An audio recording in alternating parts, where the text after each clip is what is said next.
thought this Supreme Court case coming out of Colorado was very interesting, and so we will take a look at Brian Boatright. Brian Boatright is the chief of the Supreme Court of Colorado.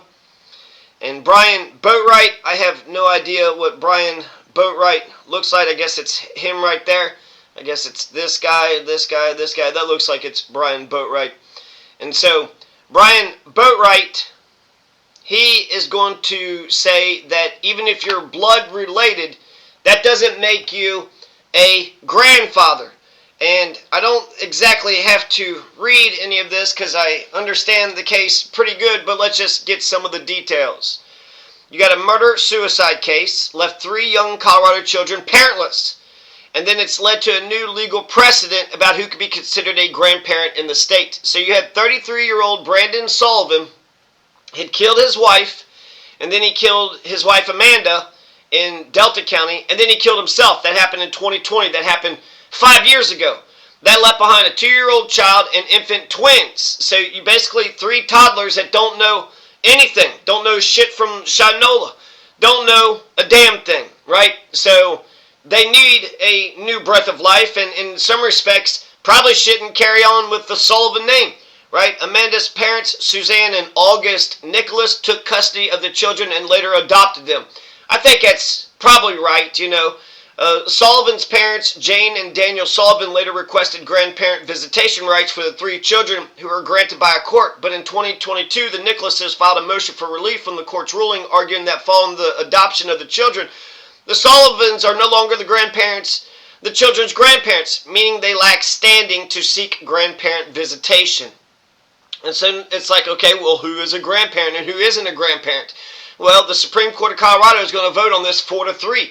And they said that the Jane and Daniel Sullivan, even though they are blood related, by blood they are the grandparents, since they were the father and mother of Brandon Sullivan, who Brandon Sullivan not only took away their mother, took away their father. Now, maybe he's got, jurisdiction over himself. He doesn't have jurisdiction over Amanda. And I'll show you my way of thinking here in a second. Brian Boatright, Carlos Samora, Melissa Hart, and William Hood formed the majority, and then Maria Birkin, Cotter, Richard Gabriel, and Monica Marquez dissented. Really interesting. Interesting, okay? So here's my understanding of the damn thing. To the parents, to the Sullivans, right? To the Sullivans, and then I guess we'll just learn who, and the Nicholases, right? You got the Nicholases and you got the Sullivans. Well, the Nicholases, they went ahead and legally adopted the children. They were the grandparents, they were the next of kin. Now, let's try to assign some blame, okay? We don't know the situation that happened between, their mother and father. We don't know what had happened. We don't know what transpired. So it does initially, my gut instinct is to go against the man. The man had killed the mother and killed himself. Then I started thinking, well, heck, maybe she was being mean. Maybe she was being cruel. Maybe it was self-defense or something. I'm going to put that to the side because let's presume that, the wife wasn't a good wife. Let's consider maybe she could have been mean. Maybe she could have been violent. Maybe she could have been awful. Maybe she just didn't darn his socks in the morning. Maybe he ran a tight ship, and then who knows what the thing is. I thought of the Chris Rock's joke where he said that OJ, it's wrong to do what OJ did, but that he had understood. And that's a sick joke. It's a messed up joke. But I just want to basically give as much leeway to the Sullivans as possible. Maybe that's what the Sullivans could say. Well, here's what I say to that. Because the damn father didn't have good parents. He didn't have good counselors. He didn't have anybody to go to. Even if the wife was being terrible and kept pushing his buttons and pushing into him and being violent. Let's say she was mean and cruel, and there's, no evidence to suggest that one way or another that I know of. You could divorce. You could pick up and move. You could get some money, borrow some money, live with your parents. You could talk to your parents. Your parents could give you advice, show you the options, show you the ways of the world.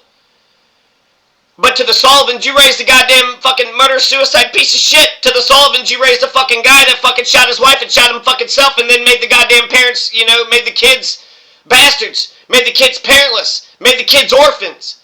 Now you want to come into the kid's life as if, hey, we care about the kids too. Maybe when they turn 18, maybe they'll want to know you. Maybe they'll want to talk to you, So maybe prepare yourself for when they become 18 because they're going to need jobs and they're going to need a house and they're going to need people to talk to. You raised that hell of a great job you did raising that damn son. That damn son of yours that just shot his wife and shot himself. And then after you raised that crappy son who did that dastardly, foul, evil deed, you weren't there for him. You weren't there for him enough. You didn't offer him a place to stay, a place of refuge, a place of sanctuary. You didn't offer him any good counsel. You didn't say get some mental health. You didn't say make sure you talk to a professional. You weren't talking to him. You weren't trying to understand the damn situation. And he made a terrible decision. Instead of moving out, instead of divorcing, instead of, living with his parents for a while they, recalibrate and do something different, he did something wicked. And he did something evil. And now the damn Sullivans are coming back and they're trying to say they want to be the fucking parents. You already had a chance to be parents and you fucking failed. You already had parents and you already were parents and you fucking failed. So I think that Brian Boatright's decision is a good decision. This is a case-by-case basis. I don't know if you could make a rule that says, if it's by blood, people are related by marriage, by adoption, through friendship, through community. Sometimes, a person's family isn't even blood related at all. Those that you love and trust and can count on, maybe that's not, you would like to think that blood is thicker than water, but sometimes it's not. So I don't know if you could actually make a rule from this decision, but I think that Brian Boatright is correct. Brian Boatright made the right decision. The Sullivans, you already fucked up once. And no, we don't want the grandparents of a goddamn motherfucking murdering SOB, a fucking lowlife, pile of shit that made his kids orphans, made his kids a bastard. We don't want those parents into the damn kids' life. You already had a chance of being parents and you fucked the fuck up. You fucked the fuck up majorly. Makes me think of when people say a daughter is a daughter for life, but a son is only a son until he gets married. Or then there's the flip side for the women. Whenever a woman calls, the parents and says, hey, I'm being treated crappily here. And it's like, well, you're his wife, so you got to deal with it. You got to work it out. Now, you're his wife now, so you got to deal with it. You got to work it out. You're really putting the person basically in no man's land, and they either have to fight it out with somebody that might hurt them, but you turned your back on them. When I think about adopting, my dogs out, I will leave the option open for if the dog becomes too much, bring the dog back. I don't want you to think that, oh my gosh, I'm stuck with this dog. Nobody knows what's going on and how the dog doesn't listen and I can't train the dog and I got this going on and that going on and it's just too much responsibility and then you end up doing something stupid to yourself, to the dog, to somebody else. No, just bring the dog back. And I've even had, experience with that, where I had the dog was being very frustrating, and I was like, man, how come I can't get this dog to mind? I can't get this dog to listen. I'm just going to send him back. And then the moment I thought about sending him back, then I thought, well, my own ego, my own pride, my own sense of confidence, well, I'm going to go to the person that I adopted, the dog from. Oh, I'll take the dog, and then, oh, sorry, I couldn't take care of the dog. Because I come to that moment, I kind of had a breather. I could breathe and then, think about it, breathe for 10 seconds, meditate on it a little bit, and then say, okay, well, maybe I just need to work with the dog this way. Maybe I should try to, open the door up and then teach it to where it can run and then bring it back in. Maybe I could get a chain. Maybe I could do something differently. Maybe there's something I could do on my end that's better. Have some introspection, evolve, roll with the punches, and then ultimately do better. So Brian Boatright makes a good decision in this Colorado Supreme Court case. The Sullivans do not deserve to see those children, not entitled Maybe they could prove, the damn thing, but it has to be the Nicholases. They'll have to convince the Nicholases that they should be allowed to be in their life if they're able to do something like that. But looking at this perspective from the Nicholases' perspective, and let's give Amanda all the damn credit. Let's say she was a great wife, loving, dutiful, and then he was just an authoritarian, a hard ass, and nothing was ever good enough for him. So you want me to give my grandchildren to the grandparents who raised the damn son that killed my daughter? You want me to respect that side of the family? That side of the in-laws? The one that created the damn murder-suicider? That's what you want? Okay, he made 2 major mistakes. Killed himself is, bad enough, but he killed the mother. So, one is kind of, it's his own life, but the other, you took someone else's life, and it was the mother of your kids.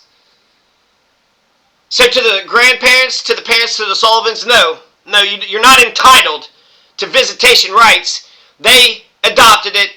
They are not only the blood parents, but they're also the adopted parents. You're out until they become 18, then they can talk to you, as free adults, as free Americans, as free citizens as they want. So, be prepared for that day, 16 years from now. And if you want to get involved in their lives before that day happens, then you're going to have to convince the Nicholases that you're worthy. So Brian Boatright made a good decision.